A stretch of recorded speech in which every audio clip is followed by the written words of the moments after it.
இந்திய ஒன்றிய அரசுக்கு ஒரு வேண்டுகோளை விடுக்கிறோம்.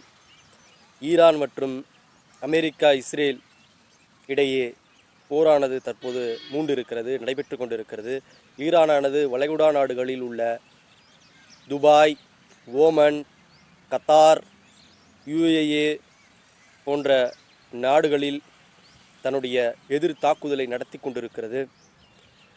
நம்முடைய வெளியுறவுத்துறை அமைச்சகமானது 90 லட்சத்திற்கும் மேற்பட்ட இந்தியர்கள் வளைகுடா நாடுகளில் வேலை செய்து வருகிறார்கள் என்று தகவலை வெளியிட்டிருக்கிறது.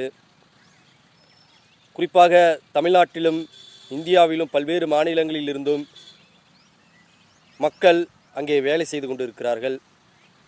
இந்த தாக்குதலினால் அவர்களுக்கு ஏதாவது அசம்பாவிதம் நடந்திருமோ என்கிற அச்ச உணர்வு இங்கே இருக்கக்கூடிய மக்களுக்கு இருக்கிறது. அவருடைய பெற்றோர்கள் கவலைக்குள்ளாகி இருக்கிறார்கள்.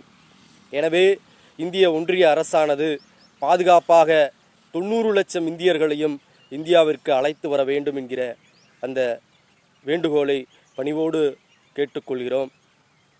அவர்களை பாதுகாப்பாக இந்திய மண்ணிற்கு, தமிழ்நாட்டிற்கு அழைத்து வர வேண்டும். அழைத்து வந்தால்தான் இங்கே இருக்கக்கூடிய அவர்களுடைய உற்றார் உறவினர்கள் மகிழ்ச்சி அடைவார்கள்.